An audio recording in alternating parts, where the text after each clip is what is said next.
Supply, meaning of supply. Supply का मतलब होता है when somebody is selling in the market goods and services। ठीक है, सप्लाई का मतलब है हम लोग को जब कोई भी प्रोडक्ट का ज़रूरत पड़ता है मार्केट में, हम लोग जाते हैं and we try to purchase our needed commodity. हम लोग अपना ही सामान मार्केट से ख़रीदना चाहते हैं। तो जब हम लोग मार्केट से अपना सामान खरीदने जाते हैं, इट इज़ क्वाइट ऑब्वियस कि वो सामान हमें दुकान में अवेलेबल मिलती है। ठीक है, इसका मतलब क्या है, दुकानदारों के पास वो सामान पहले से ही था। तो अगर दुकानदार के पास वो सामान पहले से था, मतलब वो हमें सप्लाई कर रहे हैं, तभी तो हम डिमांड कर सकते हैं। So there is a indirect और you say a direct relationship between demand and supply of the product. अगर डिमांड बढ़ेगी सामानों का, तब सप्लाई भी उसी हिसाब से बढ़ता रहता है। सो मार्केट में हम लोग जब भी देखते हैं कि कोई भी सामान अगर हमें चाहिए, वो सामान मार्केट में अवेलेबल रहता है। So that product can be anything. If you want a motor bike, that motor bike is available in the shop. If you want suppose a packet of chips, that packet of chips is also available in the market. If you want mobile phone, वो भी market में available है, दुकानों में available है। You just need to go a specific shop. So यहाँ पे देखो क्या लिखा हुआ है, there is a difference between stock of the goods and supply of goods. Supply means some of the part of the stock of the goods which is prepared by a seller to sell at a particular price at a particular market at a particular period of time. So there are different terminologies which are used here. What are the terms that have been used here? कि supply का मतलब है एक दुकानदार के पास कितना सामान है जो वो रेडी है सेल करने के लिए। ठीक है, when we approach a seller, when we approach a shopkeeper, हमें एक पर्टिकुलर सामान एक स्पेसिफिक प्राइस में अवेलेबल मिलता है ना, उसे हम लोग कहते हैं सेलर जो है वो प्रिपेयर्ड है। सेलर जो है वो प्रिपेयर्ड है to sell the product at a particular price. एक प्राइस में वो बेचने के लिए रेडी रहता है। ठीक है, उसके लिए मुझे लेकिन एक स्पेसिफिक मार्केट में जाना होता है। That market can be anything. That market can be suppose big Bazaar is a market, Spencer's hyper market is a market, and any other particular market in your locality is a particular market. तो एक दुकान में तुम गए और वहाँ पे जाके तुमने एक स्पेसिफिक प्राइस पेमेंट किया। सो that is called particular specific price payment किया, और एक टाइम पे। ठीक है, हम लोग को सबको पता है कि दुकान का एक टाइम होता है, सुबह 10 बजे खुलती है और रात को सपोज 10 बजे बंद होती है। या फिर एक स्पेसिफिक टाइम का मतलब हो गया कि एक पीरियड में आपको जब वो सामान का ज़रूरत था तब आप वो सामान खरीदने गए। सो सप्लाई का मतलब यहाँ पे क्या हो गया कि एक सेलर एक पर्टिकुलर प्राइस में, एक मार्केट में और एक पीरियड ऑफ टाइम में सामान बेचता है। ठीक है, so we have to keep in mind 3 things here: price, market and time. ठीक है, सो एक सेलर जो है ये तीनों चीजों को माथे में रखता है। So he is ready to sell the particular product in the market where he is operating at a particular price and at a particular period of time. अब सपोज आप जब पिछले महीने गए थे, उस टाइम पे सपोज आलू खरीदने जा रहे हैं। Okay, suppose you wanted to purchase potato from the market. Now you visited a shop where the price of potato was, for example, say 30 rupees a kilo. Now it was in the month of say January. Now this is March or this is February, whatever. लेकिन वो period of time नहीं है, वो period of time अभी cross कर गया. Now we know that the price of potato is fluctuating very rapidly. Now in the last month it was considered at a price of 30 rupees a kilo. 30 रुपये का था वो। पिछले महीने जब आप दुकान गए थे उस टाइम पे वो 30 रुपये का किलो था। इस महीने जब आप दुकान गए, आप 30 रुपये पॉकेट में लेके गए थे, 1 किलो आपको आलू खरीदनी थी, तो आप मार्केट में गए, आलू खरीदने के लिए गए, और उस टाइम पे आलू वाला या फिर जो मार्केट में जो दुकान था वहाँ पे आपको बोला कि नहीं, अब ये प्राइस आपका 35 रुपीज़ अ किलो हो गया है, दाम बढ़ गया है। तो इसका मतलब क्या है कि जो प्राइस है या ये डिपेंड करता है एक पर्टिकुलर पीरियड ऑफ टाइम में। मतलब उसी दिन आलू का दाम हर दिन बढ़ता घटता है। तो आप आज ही के आज अगर खरीदेंगे तो आपको 30 रुपए का मिलेगा, कल अगर खरीदे आएंगे तो आपको वो अलग प्राइस का मिल सकता है। So the seller is, supply का मतलब हो गया when the seller is ready to sell the product at a particular price at a specific time. तो आपको प्राइस मार्केट है ना, या फिर मैं ऐसे बताऊं मार्केट के जगह पे, if I tell you like this कि प्राइस के जगह, मार्केट के जगह पे ये ऐसे होता है actually, price, place and time. ठीक है, ये मार्केट का मतलब हो गया प्लेस, जगह, है ना, एक स्पेसिफिक जगह में जाके, जहां पे उसका दुकान है वहां पे जाके आप खरीद रहे हैं, तो इसको बोलते हैं हम लोग सप्लाई। ठीक है, when the seller is ready to sell the product at a particular price, मतलब जो सेलर है वो एक प्राइस में बेचने के लिए रेडी है, एक टाइम पे, एक पीरियड ऑफ टाइम पे, है ना। सपोज आज से 10 साल पहले आपने प्राइस करके गए थे, वो 10 साल पहले का प्राइस था, आज नहीं है। नाउ अब आते हैं हम लोग लॉ ऑफ सप्लाई में। जिस तरह से लॉ ऑफ डिमांड था, लॉ ऑफ डिमांड हमें क्या बताता था कि अगर प्राइस और क्वांटिटी ऑफ सप्लाई ये दोनों रिलेटेड है। किस तरह का रिलेशन है? अगर प्राइस बढ़ता है तो क्वांटिटी डिमांडेड घट जाएगा, एंड अगर प्राइस बढ़ता है तो क्वांटिटी डिमांडेड घट जाएगा। सो ये नेगेटिव रिलेशनशिप है डिमांड और प्राइस ऑफ द कमोडिटी में, demand of the product and price of the product में। Law of supply tells us different thing. Law of supply में क्या होता है ना कि there is a direct relationship between price of the good and quantity supplied by the quantity supplied of the good. ठीक है, law of supply में क्या बोलता है, मैं यहां पे लिख देता हूं आपको। Law of supply, law of supply में क्या है कि price of good and quantity of goods, ये दोनों डायरेक्टली रिलेटेड है। डायरेक्टली रिलेटेड है ना। डायरेक्टली रिलेटेड का मतलब क्या है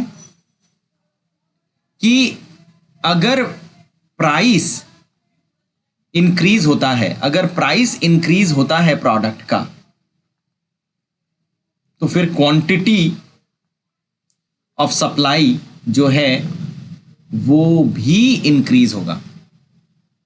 ठीक है, सो यहां पे हम लोग एक बार पढ़ते हैं, यहां पे क्या लिखा हुआ है। It explains the functional relationship between price of a good and supply of the good. ठीक है, लॉ ऑफ सप्लाई हमें क्या बताता है?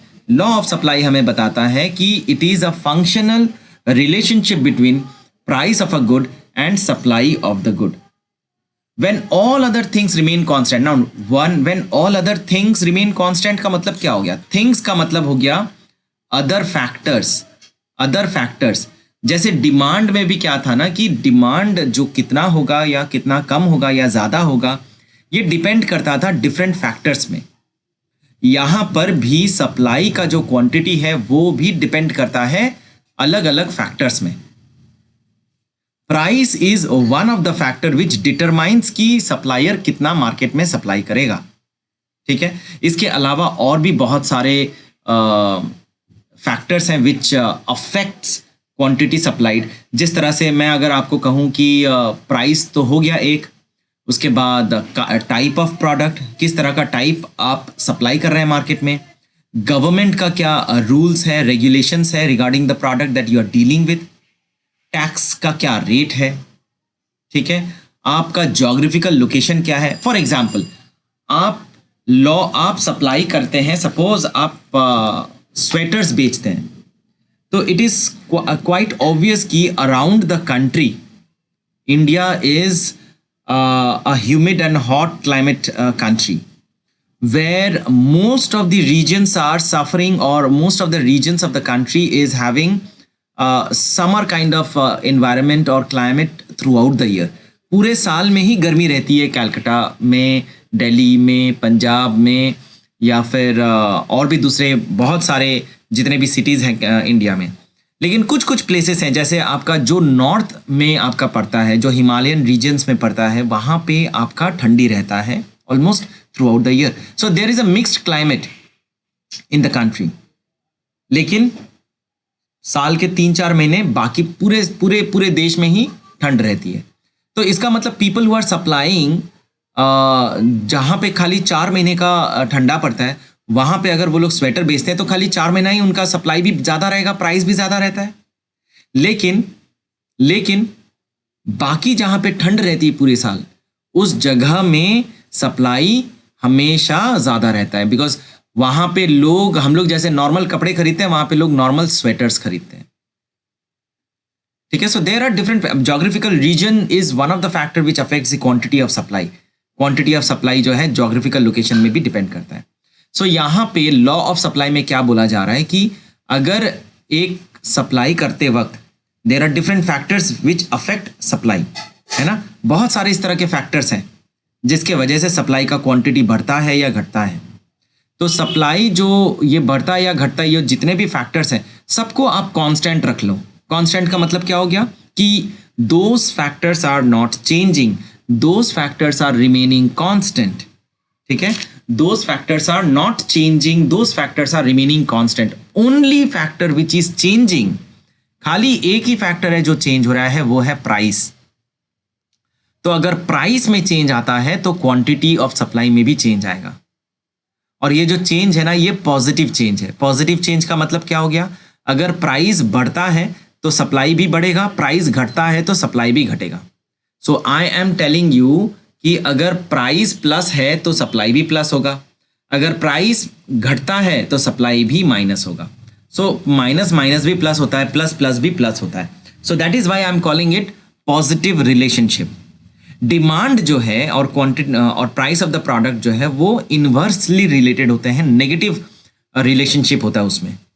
नेगेटिव रिलेशनशिप का मतलब है एक बढ़ेगा तो दूसरा घटेगा। सो price of the product if increases in the case of demand, the quantity demanded by people will decrease. So plus minus होता है, इसीलिए उसे हम लोग नेगेटिव रिलेशनशिप कहते हैं। नाउ अब आते हैं हम लोग सप्लाई शेड्यूल में। सप्लाई शेड्यूल का मतलब क्या है कि हम लोग जब प्राइस और क्वांटिटी सप्लाइड, इस दो वेरिएबल्स को जब हम लोग एक टेबल में शो करते हैं तब उसे हम लोग बोलते हैं सप्लाई शेड्यूल। ठीक है, वापस मैं कहता हूं कि when it shows various quantities of the goods that are supplied at various levels of prices. ठीक है, तो वेरियस क्वांटिटीज ऑफ गुड्स मतलब अलग अलग क्वांटिटी, कितने कितने क्वांटिटी सप्लाई होगा और कितने कितने प्राइसेस में। अच्छा, let me tell you once again कि law of supply positive relationship क्यों होता है। मार्केट में हम लोग देखते हैं जिस प्रोडक्ट का जितना ज़्यादा दाम है वो प्रोडक्ट उतना ज़्यादा अवेलेबल है मार्केट में। ऐसा इसलिए होता है कि जब भी प्राइस बढ़ता है, other suppliers in the market they join, they start selling the same product. मतलब मैं एक एग्जांपल देता हूँ, सपोज पोटैटो का ही प्राइस पहले 30 रुपीज़ था, अब 35 रुपीज़ है, प्राइस बढ़ गया। तो जो सप्लायर्स हैं दे वांट कि हमें प्रॉफिट कमाना है। So when they want to earn more profit, other suppliers जो पहले कंपटीशन में नहीं थे वो लोग अपने आप को मार्केट में इंट्रोड्यूस कर लेते हैं, और जो एग्जिस्टिंग सप्लायर्स हैं वो लोग ज़्यादा पोटैटो खरीदेंगे, ज़्यादा प्रोडक्ट खरीदेंगे, सो दैट कि जो प्राइस राइज हुआ है वो प्राइस राइज में उनको ज़्यादा से ज़्यादा प्रॉफिट हो, है ना। तो इसीलिए प्राइस जब राइज होता है तो सप्लायर लोग सोचते हैं कि हमें प्रॉफिट होगा ज़्यादा, क्योंकि हमें मार्केट में उसे बेचना है ज़्यादा प्राइस में। तो higher prices will attract higher profits. ठीक है, नाउ सप्लाई शेड्यूल का मतलब है इसी सप्लाई को जब हम लोग प्राइस को और क्वांटिटी सप्लाई को एक टेबल में लिखते हैं कि किस किस डिफरेंट प्राइसेस में कितना कितना क्वांटिटी सप्लाई किया जा रहा है, उसे हम लोग कहते हैं सप्लाई शेड्यूल। सप्लाई शेड्यूल दो तरह का होता है, एक होता है आपका इंडिविजुअल, एक होता है आपका इंडिविजुअल सप्लाई शेड्यूल। मतलब इसमें है वन सेलर, एक सेलर के बारे में हम लोग, one seller in a market, एक सेलर के बारे में हम लोग स्टडी करते हैं इंडिविजुअल सप्लाई शेड्यूल में। मार्केट सप्लाई शेड्यूल में क्या है, मैनी सेलर और एंटायर मार्केट। ठीक है, या फिर पूरा मार्केट को ही आप स्टडी करोगे, that is called market supply schedule. तो यहां पे देखो नीचे एक शेड्यूल दिया हुआ है। ठीक है, ये इंडिविजुअल सप्लाई शेड्यूल है। यहां पे दिया हुआ है कि जब प्राइस ऑफ एक्स और सप्लाई ऑफ एक्स का जो रिलेशनशिप है वो दिया हुआ है। जब प्राइस ऑफ एक्स जो था वो 500 रुपया था, तब सप्लाई कुछ नहीं था, सप्लाई वो 0। ठीक है, जैसे ही प्लस 500 हो गया, मतलब दाम 500 रुपये बढ़ गया, देखो क्वांटिटी सप्लाई भी बढ़ गया। उसी तरह से वापस 500 जब प्लस हुआ ऊपर वाले से, तो और सप्लाई बढ़ गया। उसी तरह से जैसे ही और भी इंक्रीज हुआ प्राइस, और भी प्राइस राइज हुआ, वो आपका सप्लाई बढ़ते गया बढ़ते गया बढ़ते गया। सो this is how individual supply schedule is shown on the basis of law of supply. अब हम लोग आते हैं सप्लाई कर्व में। जब अच्छा, मैं यहीं पे आपको बताता हूं, let me draw a supply curve. यही कर्व, इसी को अगर मैं सप्लाई में प्रेजेंट करता हूं, कर्व में प्रेजेंट करता हूं, तो देखो क्या है, यहाँ पे मैं प्राइस रखता हूं और यहाँ पे मैं क्वांटिटी रखता हूं। ठीक है, ये 0 है मेरा, प्राइस मेरा बढ़ रहा है, ये 500 है, ये आपका 1000 है, ये आपका 1500, ये आपका 2000 एंड दिस इज 2500। तो ये इतने सारे प्राइस लेवल्स हैं।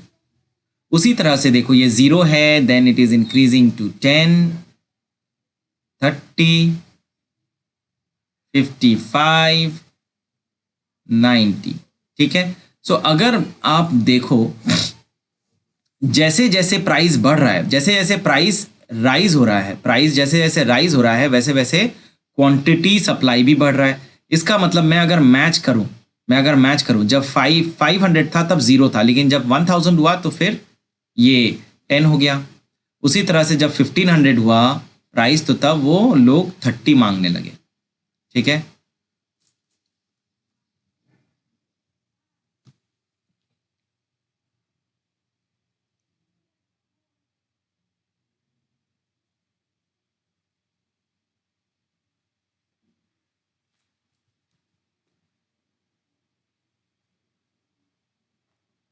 देन 2000 जब प्राइस हुआ तब 55 लोग मांगने लगे। ठीक है,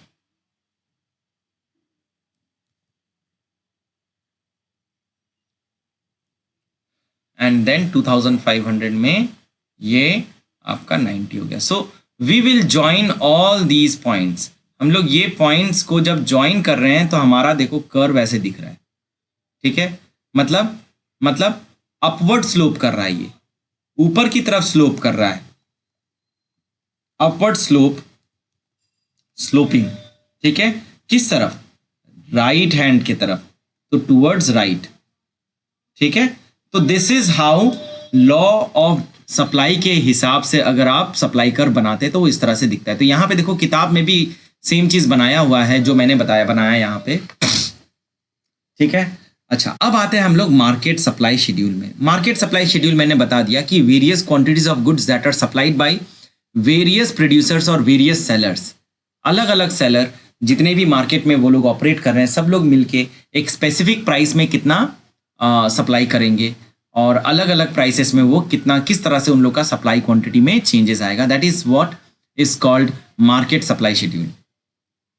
ठीक है, सो इंडिविजुअल, अगर यहाँ पे सपोज ये जो है ये मिस्टर ए का है।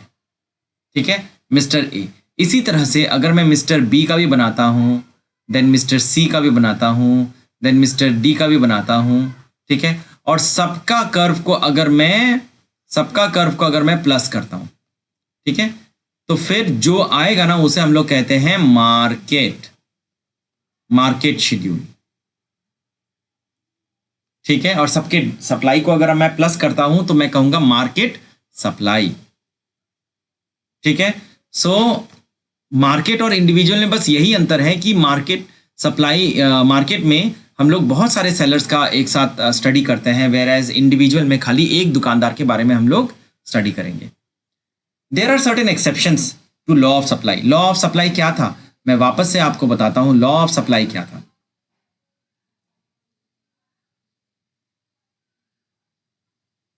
लॉ ऑफ सप्लाई क्या था मैंने अब भी बताया, वापस मैं बताता हूं।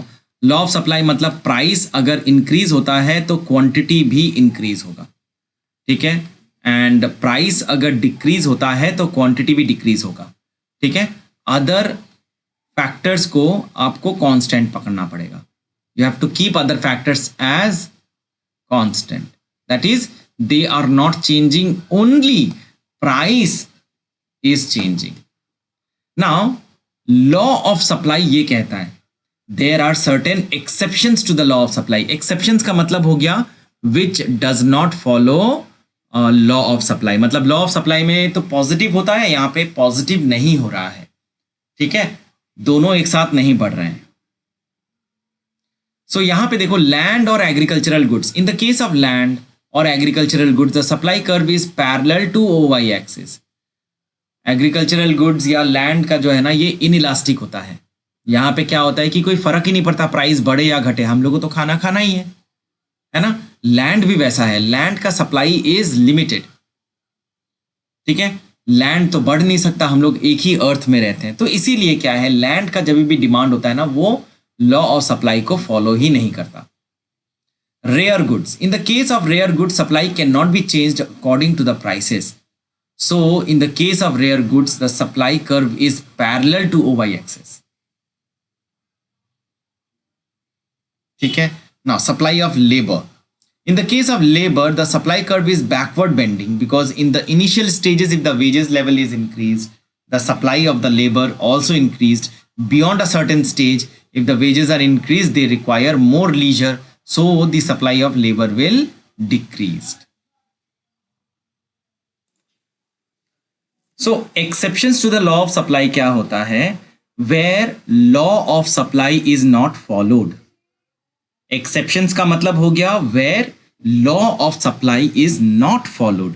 Law of supply as I told you is when the price increases the quantity supply will increase and when the price falls the quantity supplied will also fall. So this is what law of supply is.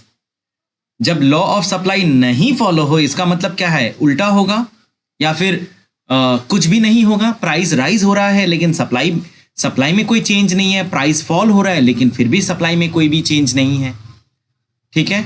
सो या फिर supply बढ़ रहा है तो price बढ़ रहा है तो सप्लाई घट जा रहा है। So when law of supply is not following उसे हम लोग कहते हैं exceptions to the law of supply. यहां पे कुछ एग्जांपल्स दिए हुए जैसे लैंड और agricultural goods. In the case of land और agricultural goods the supply curve is parallel to OY axis. मतलब क्या हो गया कि आपका हमारा मैं यहाँ पे एक डिमांड सप्लाई कर्व बनाता हूँ, ठीक है, एक जस्ट रफ सप्लाई कर्व। ये मेरा Y एक्सिस हो गया, ये मेरा X एक्सिस हो गया।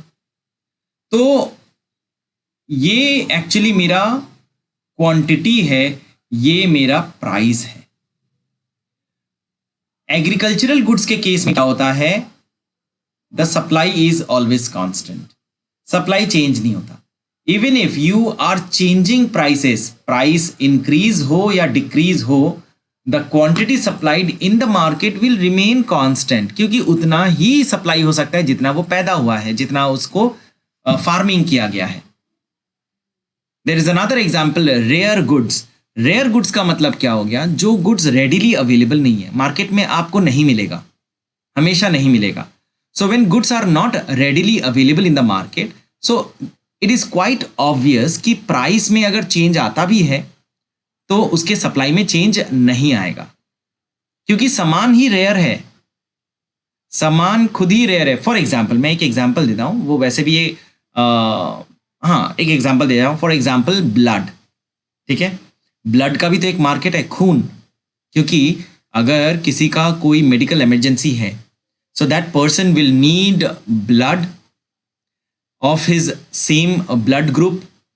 अब सपोज किसी के पास बहुत ज़्यादा पैसा है तो क्या उसके लिए ब्लड इधर उधर से आएंगे क्या? इट इज़ नॉट पॉसिबल, क्योंकि ब्लड बैंक में उतना ही ब्लड रहता है जितना लोगों ने अपना ब्लड डोनेट किया है।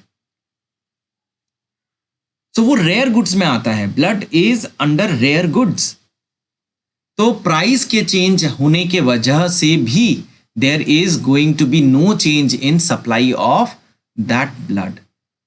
तो वो पैरेलल होता है y एक्सिस से. ये हमारा y एक्सिस है, ये पैरेलल है, ये दोनों पैरेलल लाइंस हैं. Supply of labour. In the case of labour the supply curve is backward bending. देखो सप्लाई कर्व जो है वो उल्टा ही होता है, वो बैकवर्ड बेंडिंग होता है. बैकवर्ड बेंडिंग का मतलब क्या हो गया?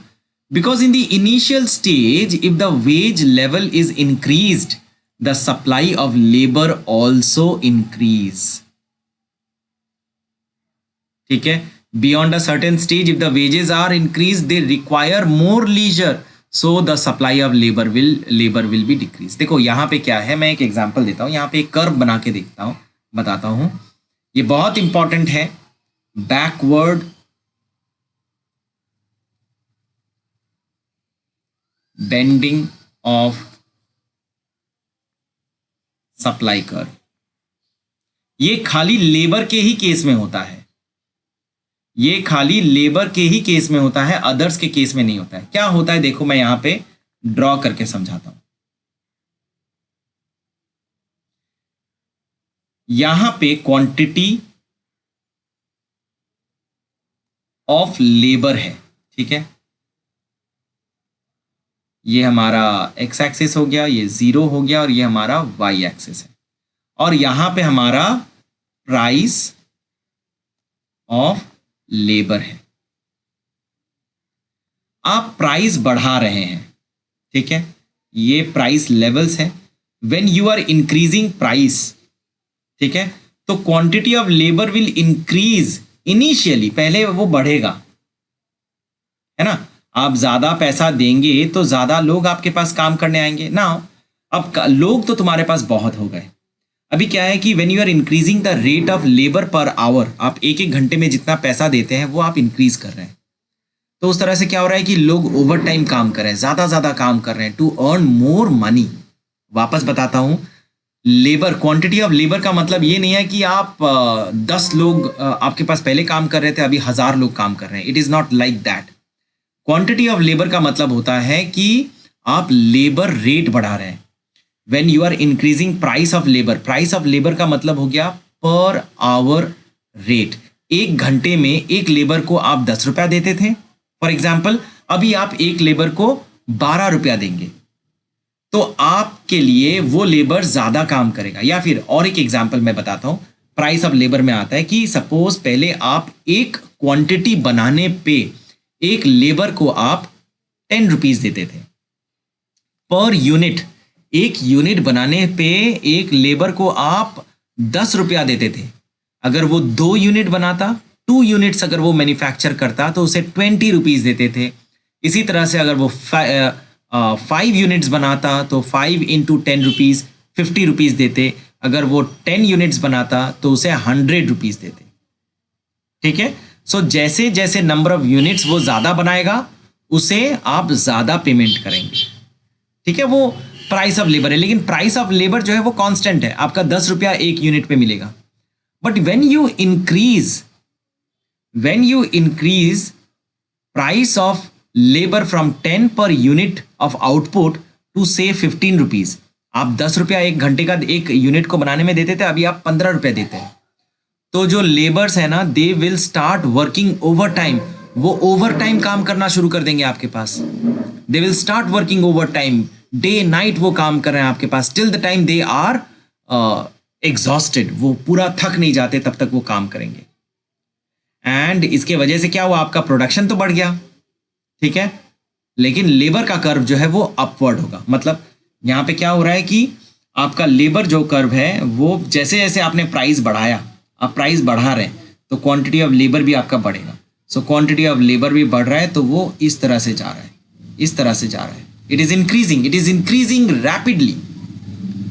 बट जब आप कंटिन्यूअस लेबर रेट बढ़ाते रह रहे हैं, एक टाइम पे लेबर के पास बहुत पैसा हो जाएगा. बहुत पैसा मतलब आई मीन उनके पास इतना पैसा हो जाएगा कि दे विल स्टार्ट थिंकिंग कि और पैसा अभी नहीं चाहिए, और अब उन्हें रेस्ट करना है, अब उन्हें लीजर टाइम चाहिए. थोड़ा टीवी देखना है, थोड़ा गेम्स खेलना है, थोड़ा घूमना है फिरना है, लेकिन उन्हें काम नहीं करना है पूरा. जितना काम के लिए उन्हें बुलाया गया था। सो अब क्या होगा, quantity of labour will decrease even if the price is increasing. So the price is increasing but the quantity of labour is decreasing. तो ये जो कर्व है ये पीछे तरफ घूम गया, पीछे तरफ घूम गया। क्वांटिटी पहले बढ़ा और फिर क्वांटिटी घट गया, क्वांटिटी पहले बढ़ा अब क्वांटिटी घट गया। तो इसीलिए इसको हम लोग कहते हैं backward bending of supply curve. ये पीछे तरफ घूम गया, बैकवर्ड बेंडिंग, ठीक है। So that is why it is exception to the law of supply. Law of supply होने का मतलब क्या था कि ये जो सप्लाई कर्व है, ये सप्लाई कर्व सीधा इस तरह से जाता, वो सीधा इस तरह से जाने का बात था, लेकिन वो क्या हुआ, एक टाइम पे जाने के बाद वो पीछे घूम गया, बैकवर्ड बेंड हो गया, क्योंकि जो लेबर्स हैं उन्हें रेस्ट चाहिए, उन्हें आराम करना है, ठीक है। चलो अब आगे बढ़ते हैं हम लोग। Change in supply, change in supply. If there is a change in the determinants of supply that leads to the change in supply, these changes in supply are two types. They are extension and contraction of supply, increase and decrease of the supply. Acha, now we will be doing change in supply. Now this change in supply is, there are two different situations when a supply or quantity supply changes. एक है यहाँ पे देखो, मतलब दो situation है, दो अलग अलग तरह का सिचुएशन है जिसमें आपका सप्लाई चेंज होता है। एक को हम लोग कहते हैं एक्सटेंशन या कॉन्ट्रैक्शन, और एक को हम लोग कहते हैं इंक्रीज एंड डिक्रीज। ये एक्सटेंशन एंड कॉन्ट्रैक्शन जो है, एक्सटेंशन का मतलब कि सप्लाई आपका बढ़ गया और कॉन्ट्रैक्शन का मतलब हो गया सप्लाई आपका घट गया, ठीक है। लेकिन इसे एक्सटेंशन एंड कॉन्ट्रैक्शन क्यों कहते हैं? जब आपका चेंज जो है, चेंज इन क्वांटिटी हो रहा है, चेंज इन क्वांटिटी सप्लाइड हो रहा है because of change in price, तब हम कहते हैं उसे एक्सटेंशन या कॉन्ट्रैक्शन ऑफ द सप्लाई। मतलब खाली प्राइस में ही चेंज आ रहा है, ठीक है। एक्सटेंशन या कॉन्ट्रैक्शन में क्या होता है, when the quantity supplied is changing only and only because of change in price, other things remaining constant। तो मैं अगर एक सप्लाई कर्व आपको यहाँ पे बना के दूं, ठीक है, एक सप्लाई कर्व अगर मैं यहाँ पे बना के दूं, यहाँ पे क्या है कि ये मेरा प्राइस है, ये मेरा क्वांटिटी है, ठीक है। माई सप्लाई इज एक्सटेंडिंग। सप्लाई अगर एक्सटेंड करने का मतलब क्या है, क्वांटिटी बढ़ेगा, प्राइस बढ़ रहा है, क्वांटिटी भी बढ़ेगा। अगर प्राइस मेरा घटता है तो क्वांटिटी भी घटेगा। So in both the cases the supply curve is a single supply curve like this. ये मेरा सप्लाई कर्व है, the movement is happening along the supply curve. ये जो मूवमेंट है ना, वो सप्लाई कर्व में मूवमेंट आ रहा है, मतलब ये सिंगल सप्लाई कर्व है। अगर आपका प्राइस बढ़ रहा है तो supply curve is moving in this direction, और अगर आपका प्राइस रिड्यूस कर रहा है तो सप्लाई आपका इस डायरेक्शन में घटेगा, ठीक है। तो ये आपका जब वो सप्लाई बढ़ रहा है इसे हम लोग कहते हैं एक्सटेंशन, ठीक है, और जब आपका सप्लाई घट रहा है तो हम उसे कहते हैं contraction.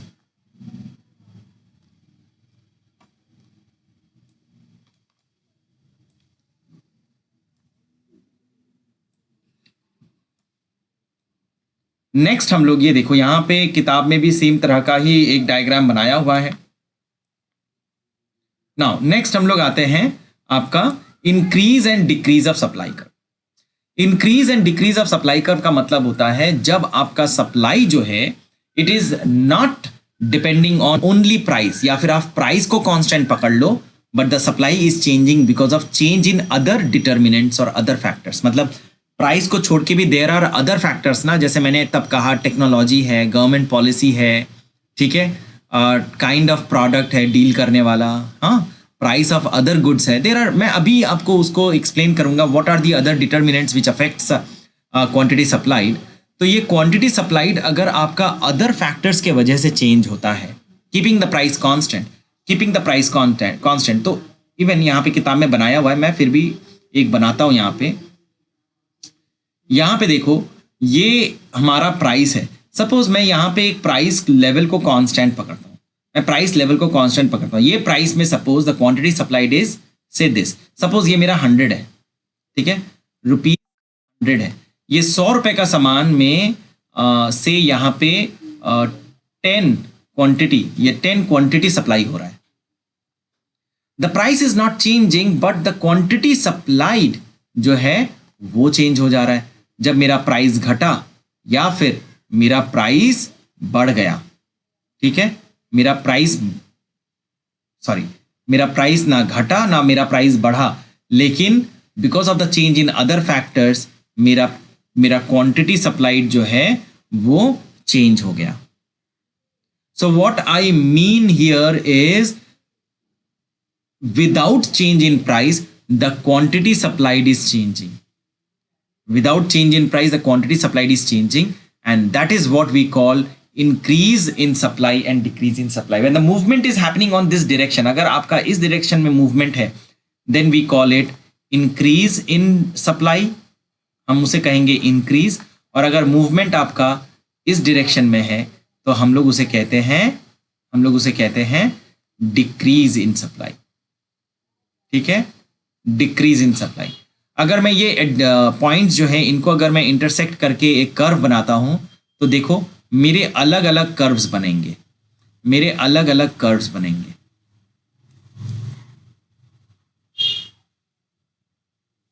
So in this case my supply curve is actually shifting,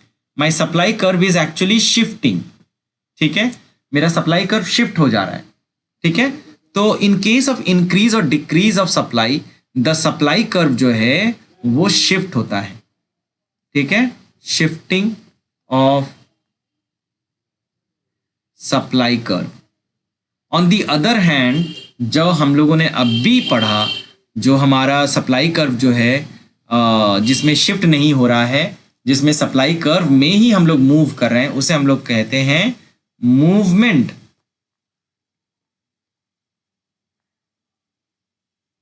along the supply curve, movement along the supply curve। Supply curve में ही मूवमेंट हो रहा है, उसके बाहर मूवमेंट नहीं हो रहा है, कोई शिफ्टिंग नहीं हो रहा है। लेकिन in case where the increase and decrease of supply curve is happening because of the change in other factors, then we call it shifting in the supply curve. यहां पे सप्लाई फंक्शन दिया हुआ है। सप्लाई फंक्शन क्या है? The supply function explains the relationship between the supply and the factors that determine the supply. This can be explain through an equation. तो यहां पे क्या है कि supply of quantity X and factors which are affecting the supply of X, इन दोनों का relationship है, ठीक है, इन दोनों का रिलेशनशिप यहाँ पे बताया हुआ है। ये इसको यहाँ पे टोटल में बताया गया है कि मैं यहाँ पे एक बार इक्वेशन लिख देता हूँ so that for the sake of convenience कि S X equal function of P X P आई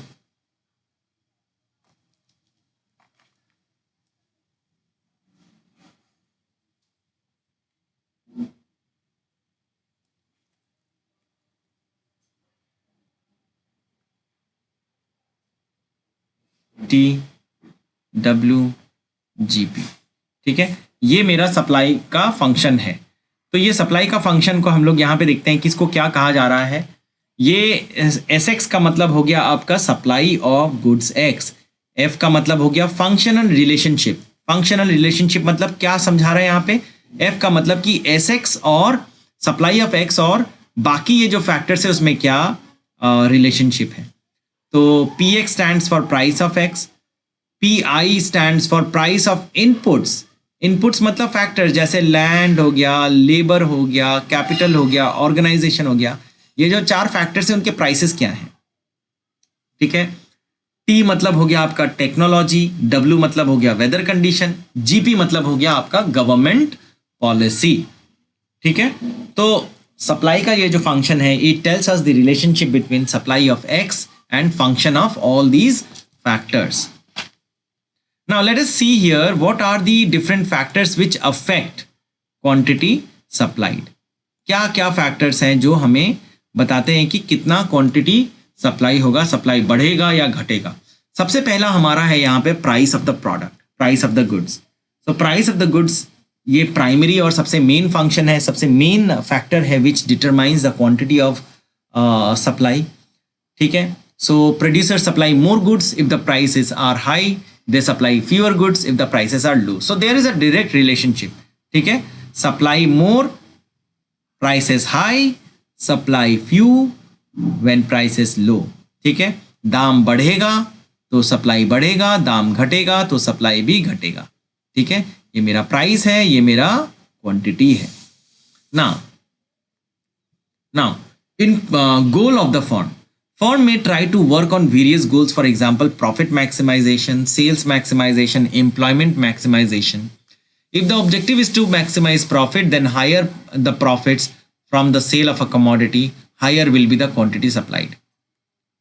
देखो, गोल ऑफ द फर्म का मतलब क्या हो गया कि एक स्पेसिफिक फर्म जिसके बारे में हम लोग यहाँ पे देखेंगे, जिसके बारे में जो इंडिविजुअल सप्लाई शेड्यूल हम लोगों ने देखा या इंडिविजुअल सप्लाई कर्व हम लोगों ने देखा, अगर कोई भी कर्व के बारे में हम लोग पढ़ते हैं या कोई भी सप्लायर के बारे में पढ़ते हैं, उसका गोल क्या है, उसका ऑब्जेक्टिव क्या है, that we need to know. If the goal of the firm is like कि उसे ज़्यादा से ज़्यादा प्रॉफिट कमाना है, तो फिर वो क्या करेगा? प्रॉफिट कैसे कमाया जा सकता है? बाय सेलिंग और by supplying more in the market at a higher prices. तो इसीलिए सप्लाई भी बढ़ जाता है। ठीक है, सो अगर यहाँ पे देखो साफ साफ लिखा हुआ है, अगर ऑब्जेक्टिव प्रॉफिट मैक्सिमाइज करना है तो higher the profit from the sale of a commodity, higher will be the quantity supplied. मतलब अगर आपका मैक्सिमाइज प्रॉफिट करना है, ठीक है, तो अगर प्रोडक्ट से हायर प्रॉफिट चाहिए तो वो हायर क्वांटिटी सप्लाई भी करेगा मार्केट में। इनपुट्स प्राइसेस, इनपुट्स प्राइसेस का मतलब क्या है? एक प्रोड्यूसर को, एक मैन्युफैक्चरर को डिफरेंट फैक्टर्स को लेके काम करना पड़ता है। There are different factors like land, labour, capital, organisation, labours हैं, रॉ मटेरियल है। अगर उनका प्राइस बढ़ जाता है ना, तो फिर प्रोडक्शन ऑफ गुड्स का दाम बढ़ गया। मतलब अल्टीमेटली जो सामान सपोज आप 10 रुपये पर यूनिट का बनाते थे, अभी वो आपको 12 रुपया पर यूनिट पड़ रहा है। सो टू अर्न प्रॉफिट आपको प्राइस तो बढ़ाना ही पड़ेगा मार्केट में, है ना। सो इन दैट केस आपको सप्लाई भी मार्केट में बढ़ाना पड़ेगा। ठीक है, the producer supply more when the input prices are low, that is at lower cost of production. At higher input prices rises they supply less. तो देखो यहाँ पे क्या लिखा हुआ है कि जब आपका इनपुट का प्राइस बढ़ता है, मतलब लैंड इनपुट मतलब क्या हो गया? इनपुट का मतलब क्या हो गया? इनपुट का मतलब हो गया रॉ मटेरियल स्पेसिफिकली, या फिर आप लेबर का दाम पकड़ लो।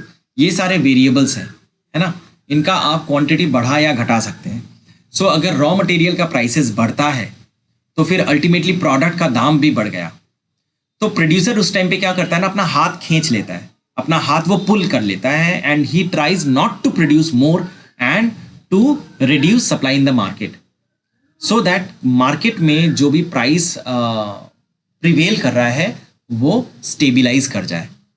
जब प्राइस घट जाता है, जब इनपुट जो है, जब प्राइसेस बढ़ गया, तो फिर वो लोग क्या करते हैं, सप्लाई जो है वो रिड्यूस कर देते हैं। ऑन दी अदर हैंड जब प्राइस घट जाता है ना, तो फिर सप्लाई भी वो लोग घटा देते हैं। ऐसा क्यों है? At higher input prices they supply,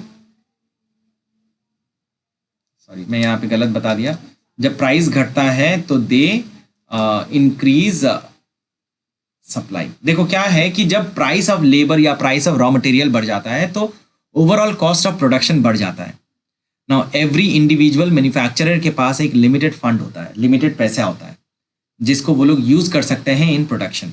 so they have limited amount of money which they can invest. उनके पास लिमिटेड पैसा है जो वो इन्वेस्ट कर सकते हैं प्रोडक्शन में। तो अगर इनपुट का प्राइस बढ़ता है और उनके पास अगर स्पेसिफिक अमाउंट ऑफ मनी है, तो फिर वो लोग सप्लाई घटाएंगे to cover up the increased expenses, है ना। अपना एक्सपेंस को कवर करने के लिए वो लोग सप्लाई को घटा देंगे, क्योंकि प्राइस ऑफ रॉ मटेरियल बढ़ गया, रॉ मटेरियल लेबर बढ़ गया। उसी तरफ से अगर प्राइस ऑफ रॉ मटेरियल और लेबर घट गया तो वो लोग चाहेंगे कि वो लोग ज़्यादा से ज़्यादा सामान को प्रोड्यूस कर सके, ज़्यादा से ज़्यादा प्रोड्यूस कर सके। ठीक है, क्यों? क्योंकि वो लोग मार्केट कंडीशन का एडवांटेज लेना चाहते हैं।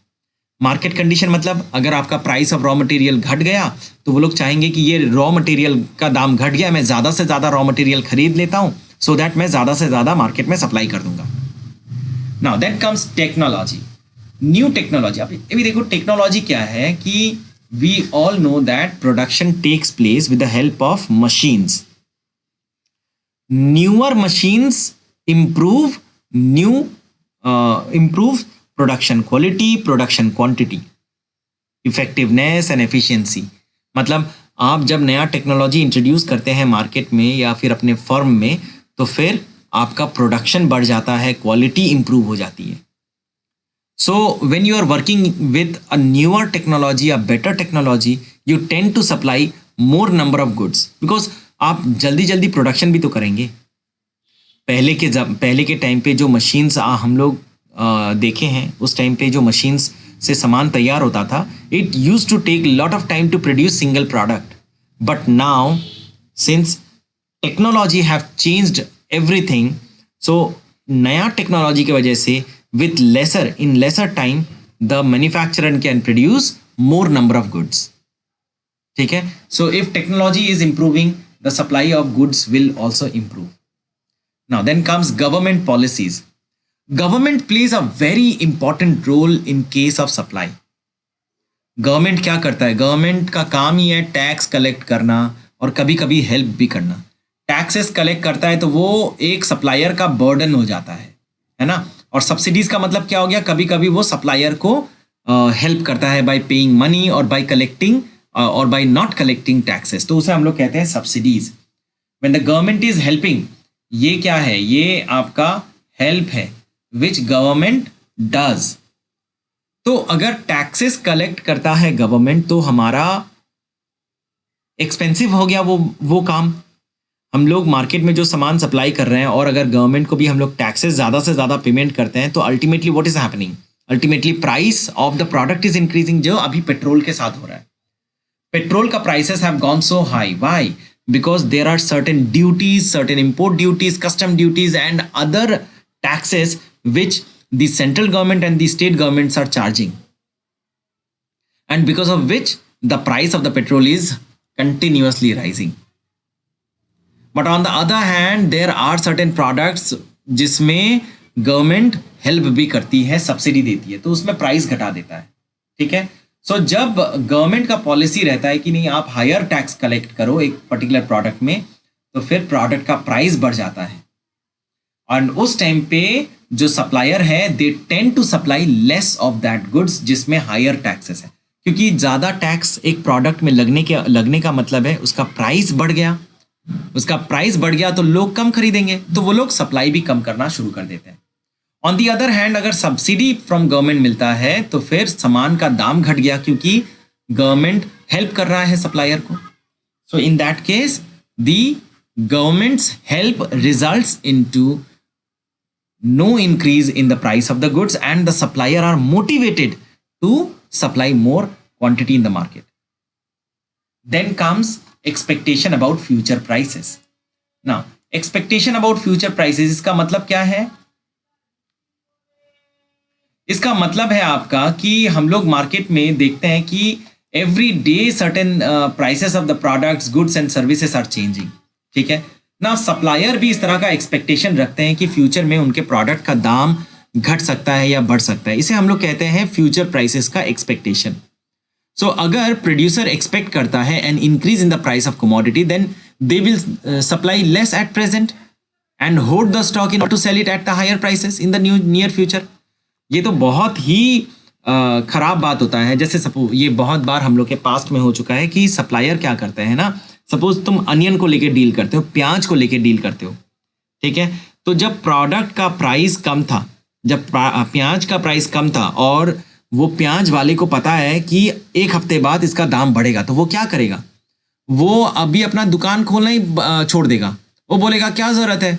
वो खुद ही सोचेगा ना क्या ज़रूरत है लेसर प्राइस में सामान को बेचने का। If I have the option to sell the same onion at higher prices, एक हफ्ते बाद तो उसे सामान का दाम तो बढ़ेगा, वो न्यूज़ उसको मिल गया, तो वो क्या करेगा? वो स्टॉक को दबा के रख लेगा अपने पास और कुछ दिन बाद फ्यूचर में जब प्राइस बढ़ेगा तो वो दुकान में वापस प्याज लगाना शुरू कर देगा और उसे फिर वो बेचना शुरू कर देगा. So by doing this the supply increases when the supply decreases when the seller expect that future में प्राइस राइज होगा. ऑन द अदर हैंड अगर सप्लायर सोचता है कि नहीं ये फ्यूचर में प्राइस इसका घटने वाला है तो वो ज़्यादा से ज़्यादा सप्लाई इस एट प्रेजेंट करेगा, क्योंकि फ्यूचर में जब दाम घट जाएगा तो उसका सप्लाई भी तो उसका सप्लाई भी तो लेस प्राइस में करना पड़ेगा, तो प्रॉफिट भी घट जाएगा उसका. So to earn the exact और same amount of profit the seller always try to hold stock when the price is rising and clear the stock when the prices are falling. ठीक है. Now prices of other commodities. Usually an increase in the price of other commodities makes the production of that commodity whose price has not risen relatively less attractive. We thus expect that other things remaining the same, the supply of one commodities fall and the price of other goods rises. Related commodity का मतलब क्या होता है? Related commodity का मतलब होता है for example toothpaste में Colgate and Pepsodent, या फिर कार एंड पेट्रोल, या फिर कंप्यूटर एंड हार्ड डिस्क, या फिर computer and software, hardware and software. ठीक है. Phones and chargers, phones and batteries, these are all related commodities. So यहाँ पे क्या है, अगर रिलेटेड कमोडिटीज का प्राइस में चेंज आता है ना तो मेन प्रोडक्ट का सप्लाई में भी चेंज आ जाता है. क्या होता है कि जब related commodity of the product में अगर इंक्रीज आता है so it makes the main product less attractive. For example आज के डेट में पेट्रोल इतना एक्सपेंसिव हो जा रहा है कि the cars and vehicles, other vehicles are becoming less attractive for people. वो लोग सोच रहे हैं कि it's better to travel by public transport rather than buying और यूजिंग प्राइवेट ट्रांसपोर्ट. ठीक है. So price of related commodities में क्या होता है कि एक प्रोडक्ट के मतलब जो इनपुट है या जो रिलेटेड प्रोडक्ट है उसके प्राइस के चेंज के वजह से उसका जो रिलेटेड कमोडिटी है या फिर जो मेन प्रोडक्ट है उसके क्वांटिटी सप्लाई में चेंज आता है. ठीक है. सो अगर रिलेटेड कमोडिटी का दाम बढ़ जाता है तो फिर जो मेन प्रोडक्ट है उसका वो कम अट्रैक्टिव हो जाएगा. या फिर अगर ऐसा देखता हूं मैं कि अगर कोलगेट का दाम बढ़ गया तो सप्लाई कोलगेट का कम जाएगा. क्यों? क्योंकि लोग कम खरीदेंगे सप्लाई कोलगेट. वो लोग पेप्सोडेंट ज़्यादा खरीदेंगे क्योंकि Pepsodent becomes relatively cheaper and becomes more attractive. ठीक है. Now number of firms in the market. ज़्यादा फर्म, जितने ज़्यादा दुकान उतने ज़्यादा सप्लायर, उतना ज़्यादा सप्लाई. कम लोग मार्केट में तो कम नंबर ऑफ दुकान और कम से कम सप्लाई इन द मार्केट. तो अगर नंबर ऑफ फर्म्स जो है मार्केट में वो बढ़ते हैं तो सप्लाई भी बढ़ेगा. अगर number of firms in the market घटता है तो सप्लाई भी घटेगा. ये हमें बहुत ध्यान रखना है कि एक मार्केट में अगर फॉर एग्जांपल 10 सप्लायर है तो वो 10 लोगों के हिसाब से मतलब वो 10 लोग मिलके सप्लाई करेंगे. उसी तरह से अगर दूसरे मार्केट में उस तरह के 500 सप्लायर हैं, 500 सप्लायर्स हैं, तो उस मार्केट में सप्लाई बहुत ज़्यादा होगा. मैं एक एग्जांपल देता हूँ कि हमारे सपोज घर के पास एक मार्केट है, वहाँ पे एक किताब की दुकान है. ठीक है. वहाँ पे बस एक ही किताब का दुकान है तो वो सप्लाई कितना कर सकता है? अकेला बंदा, अकेला एक शॉपकीपर हो सकता है. वो बहुत बड़ा दुकान है, बहुत सारा सप्लाई रखता है. लेकिन on the other hand if you go to College Street Calcutta में जो सबसे बड़ा बुक का मार्केट है, वहाँ पे तो इस तरह के 500,000 दुकान है. तो वहाँ पे अगर हम लोग जाते हैं तो वहाँ पे सोचो कितने सारे सप्लाई होते हैं, कितना क्वांटिटी सप्लाई होता है नोटबुक्स के, पेन्स के, बुक्स के. So more number of firms in the market increases more supply in the market. Lesser number of firms in the market, it reduces supply in the market. ठीक है. Then comes natural factors. Supply of goods depends on favorable weather conditions. Conditions like drought, floods, extreme weather, pests and diseases disturb crop production and raw material supply. This will affect the supply of goods. देखो natural factors का मतलब क्या है ना कि there are many factors जिसके वजह से सप्लाई हमारा अफेक्टेड होता है. ठीक है. One of the factor is whether condition. Natural factors का मतलब क्या हो गया? नेचुरल फैक्टर्स का मतलब जिसमें हमारा कोई भी कंट्रोल नहीं है. नेचुरल फैक्टर्स मतलब which are naturally happening, which are happening because of the nature's goodness बोलो या फिर नेचर्स ओन कंट्रोल बोलो. नेचर में क्या होता है कि वेदर कंडीशंस, कभी बारिश हो गया, कभी गर्मी पड़ गया, कभी ठंडी पड़ गया, या फिर कभी सूखा हो गया मतलब ड्रॉट हो गया, कभी फ्लड आ गया, बाढ़ आ गया, एक्सट्रीम वेदर कंडीशन, या फिर बहुत ज़्यादा पेस्ट है. इसके वजह से क्या होता है कि हमारा जो सप्लाई है प्रोडक्ट का, उसको हम लोग को घटाना या बढ़ाना पड़ता है on the basis of change in weather condition. अगर मैं कोई ड्राई प्रोडक्ट बनाता हूँ, सूखा प्रोडक्ट बनाता हूँ, ठीक है, जिसमें पानी लगने से वो खराब होने का बहुत ज़्यादा चांस है, तो मेरे को वेदर कंडीशन में बहुत ज़्यादा डिपेंड करना पड़ेगा. I will try to manufacture the product more and more in the winter condition. Winter में तो सब कुछ थोड़ा सा ड्राई होता है, ठीक है, मैं बारिश के लिए वो नहीं रखूँगा. अच्छा, कुछ प्रोडक्ट होते हैं जिसमें पानी का बहुत ज़रूरत पड़ता है, तो मैं जहाँ पे ड्रॉट पड़ता है, जहाँ पे पानी की कमी है, उस जगह में मैं उस प्रोडक्ट का मैन्युफैक्चर ही नहीं कर सकता. So natural factors always affect the quantity of supply. So अगर मेरा फेवरेबल कंडीशन है मेरे लिए वेदर कंडीशन, तो माई सप्लाई विल बी हायर, और माई फेवरेबल कंडीशन नहीं है, अनफेवरेबल कंडीशन है, तो माई सप्लाई विल बी लोअर.